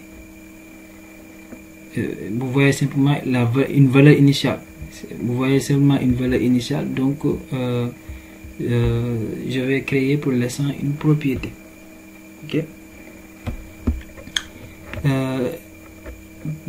Dans un objet constructeur, les noms des propriétés commencent toujours par this. Vous mettez point et vous mettez nom. Voilà. Voilà là la propriété. Ensuite, je mets un égal. Je mets un égal et la valeur initiale, celle qui est dans les parenthèses, c'est ça que j'écris ici. Voilà. Voici le nom de la propriété. C'est toujours accompagné d'un this. Ensuite, on met les égales. Et là, après les égales, on met la valeur initiale de la propriété. Voilà, c'est ça qu'il demande sur le premier point, de créer un objet constructeur étudiant. Voilà, là, voilà. Et maintenant, initialiser la propriété nom. Voici la valeur initiale. C'est représenté, on a appelé ça, comme que la propriété s'appelle nom, donc la valeur initiale, on va appeler ça nom. Ok. Et là, vous voyez, le this permet de faire la différence entre la propriété et sa valeur initiale. Okay. Voilà, c'est ça qu'ils demandaient. Maintenant, ils ont dit sur le point suivant de créer une méthode sans paramètre nommée travailler. Okay. Allons-y. Maintenant, comme d'habitude, une méthode, la création d'une méthode et la création d'une propriété sont assez similaires. Mais il faut faire la différence et savoir que une méthode c'est une fonction. C'est une fonction. Ok. On l'avait déjà vu dans les vidéos. On va écrire this. Oui, on va écrire aussi this pour les méthodes. C'est pas simplement pour les propriétés, mais pour les méthodes aussi, on écrit this. Travailler. Et on travaille. Ensuite, on met un égal. Et maintenant, là, on écrit function. Parce qu'une méthode, c'est une fonction. Ok. On met les accolades. Qu'est-ce que ça passe là? Voilà. Et on met point virgule.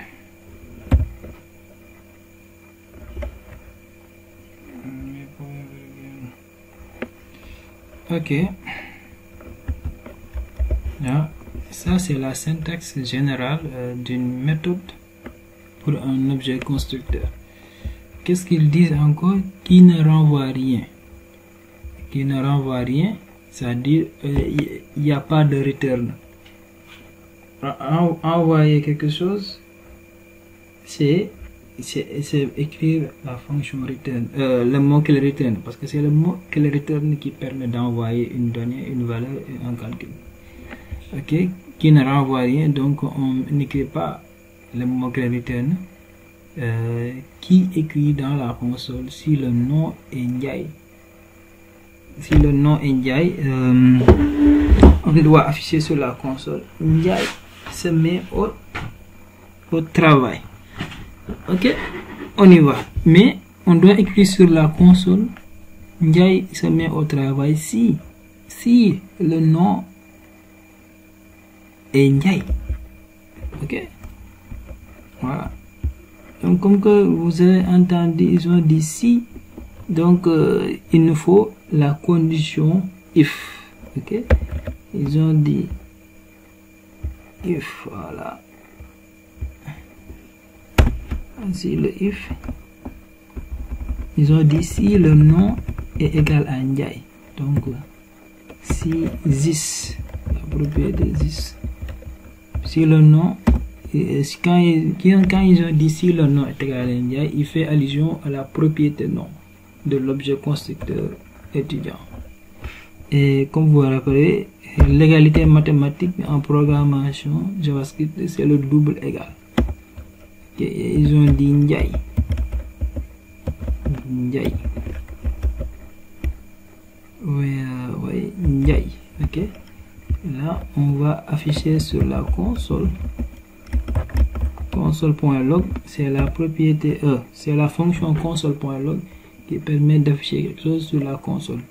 On a déjà vu dans les vidéos passées la console du navigateur. Si vous ne l'avez pas encore vu, retournez en arrière sur, je crois que c'est la vidéo, mon premier programme JS. Ouais, si je ne me trompe pas. Ok, on va écrire Ndiaye se met au travail. Ndiaye se met au travail. Ndiaye se met au travail. 2MD se met au travail. Voilà. Ça c'était la fonction, la méthode travail. Ensuite, on continue. Ils ont dit une méthode maintenant de créer une méthode sans paramètres qui ne renvoie rien, nommée se reposer. Ok, on va pas se fatiguer là. On va faire copier-coller. Les gars, on va faire copier-coller et se reposer. Oh, ok, se reposer. Ok, et qu'est-ce qu'ils ont dit maintenant? Si le nom de l'étudiant a pour nom Nama. Okay. Donc, on change Ndiaye et on met Nama.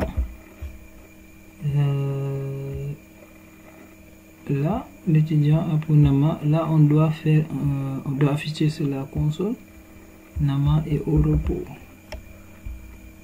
Ok, Nama est au repos. C'est quoi Nama? C'est la même chose. C'est la première fois que j'entends le nom Nama. Je n'ai rien contre les personnes qui s'appellent Nama. C'est seulement que c'est la première fois que je rencontre, que je vois un nom, le nom Nama. That's good to know. Ok, on a découvert ça. C'est super. Nama. Joli nom hein, de passage.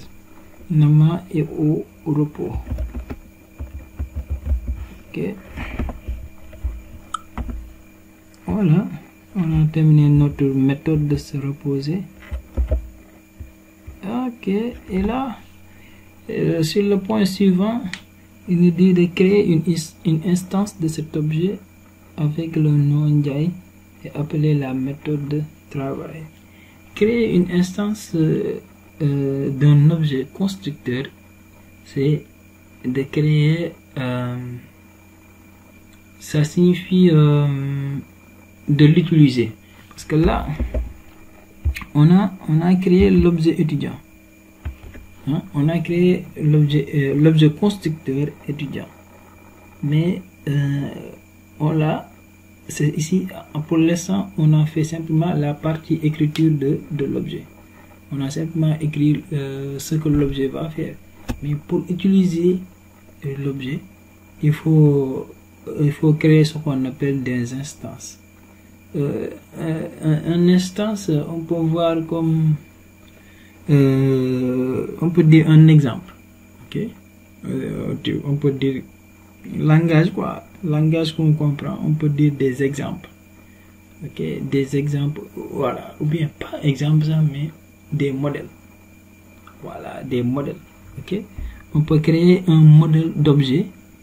Maintenant, ce modèle va pouvoir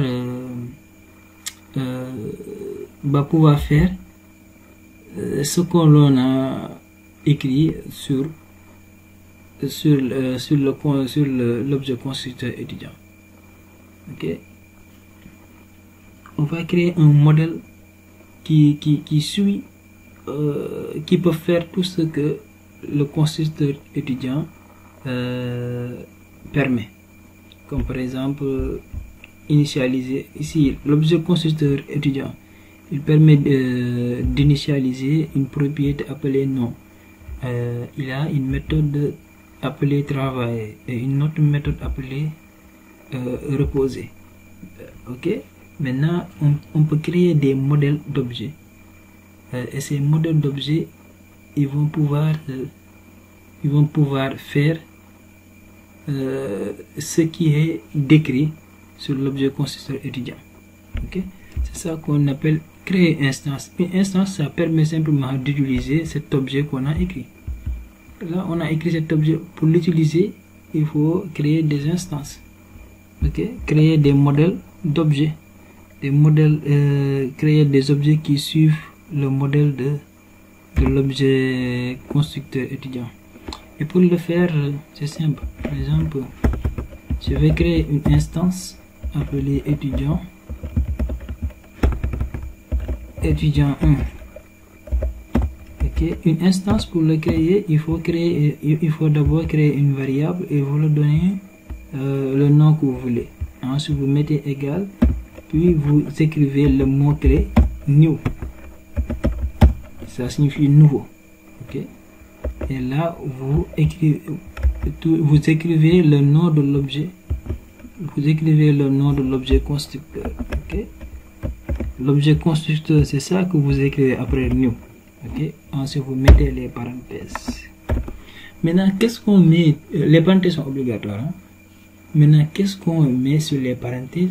On met sur les parenthèses, on donne les valeurs initiales. Parce que là, ici, non, ici, c'est simplement, c'est une sorte de variable qui attend à recevoir une valeur.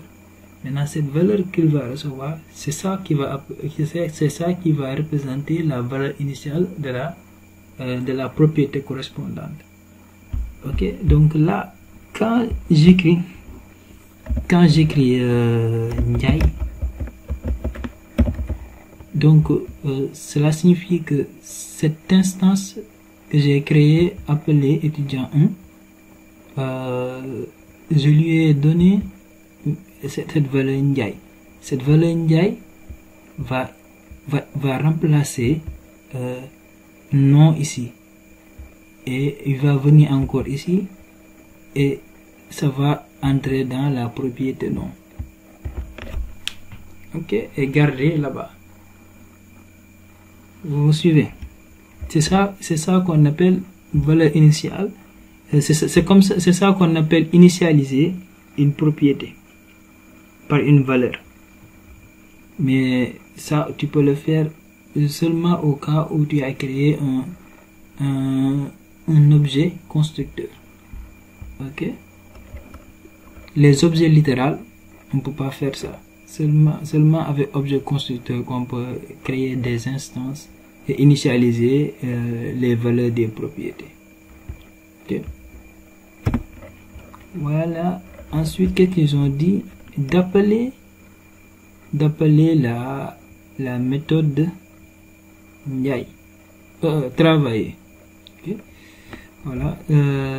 Maintenant, on a créé une instance de l'objet constructeur étudiant. Ok. Et là, voilà, étudiant 1. Maintenant, pour utiliser la méthode travailler, on met point. On écrit le nom de la méthode et là, on met les parenthèses. Ok. Comme ce qu'on a vu tout dans les vidéos. Maintenant, on va aller sur la page HTML. On ouvre la console en faisant inspecter. Ok, on a déjà vu ça. On a déjà vu comment ouvrir la console dans les vidéos précédentes. Maintenant, je vais actualiser pour que les changements puissent affecter. J'actualise et là, qu'est-ce que vous voyez? Vous voyez sur la console, Ndiaye se met au travail. Ah, ça marche à merveille. Je vais zoomer la console pour que vous puissiez voir. Ndiaye se met au travail. Ah là là, c'est super la programmation. C'est fun. Ah les gars, c'est très cool quand c'est très amusant quand vous arrivez à faire, à programmer des trucs. C'est très passionnant. C'est en codant qu'on devient codeur. Mais moi, j'ai beaucoup de choses à progresser. Ah, il y a beaucoup de choses qui me restent à apprendre. Wow. Et yallah, on va faire doucement. Ndiaye se met au travail. Ok, et on va continuer le point. Ce point-là, c'est terminé.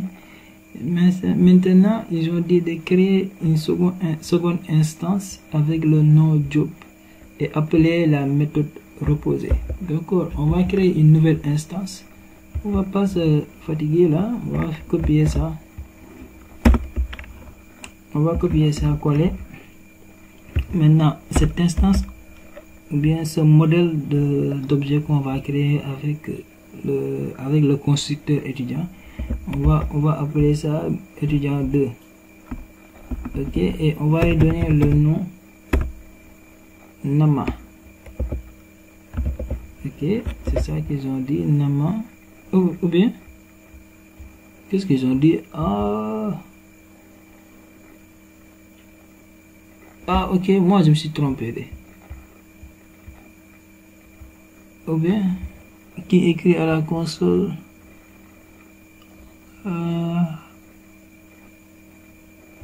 qui nous renvoie, qui écrit à la console sur le nom de l'étudiant.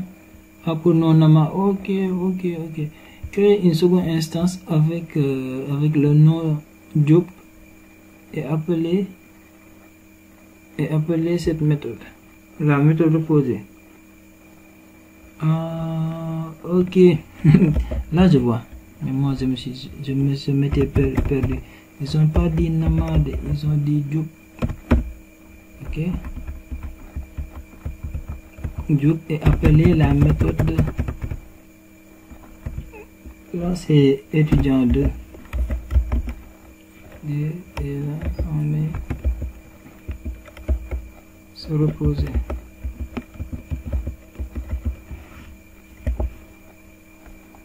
Ok, c'est ça qu'ils ont dit. Mais là, rien ne va se passer, hein, parce que là, il va afficher Nama et au repos si le nom est égal à Nama. Mais se reposer quand le nom est égal à job, il ne va rien faire du tout. Et je vais actualiser. Vous allez voir que rien ne va se passer.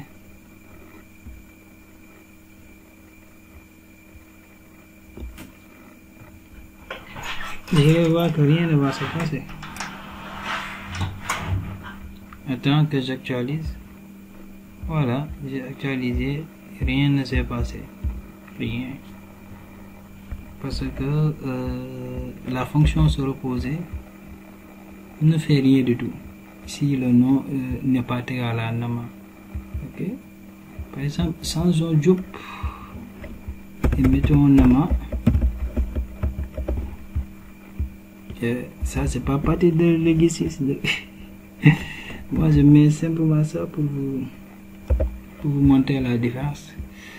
J'actualise. Et là, vous voyez, Nama est au repos. Super. Ok. Et quand je mets Diop, rien ne va se passer. Parce que on n'a rien fait. Pour Diop, pour le no Diop. Pour un no Diop, on n'a rien fait. Rien du tout. Donc rien du tout va se passer. J'actualise. Voilà. Rien du tout se passe. Voilà les gars. On est arrivé à la fin de la vidéo. Et j'espère que vous êtes bien amusés et que vous avez suivi la vidéo jusqu'à la fin. On a corrigé le TD du début à la fin, step by step, avec des explications claires. S'il vous plaît les gars, n'oubliez pas de vous abonner à la chaîne YouTube si vous ne l'êtes pas, et aussi d'aimer la vidéo. Aimez la vidéo les gars, s'il vous plaît, si la vidéo est utile pour vous. L'objectif de cette on a l'objectif d'atteindre les 500 likes. Alors aimez pour participer à l'objectif, pour qu'on puisse l'atteindre nous tous. J'ai besoin de vous pour l'atteindre. Moi seul je ne peux pas le faire. Donc aimez pour qu'on puisse atteindre les 500 likes. That was 2MD and I'm gone.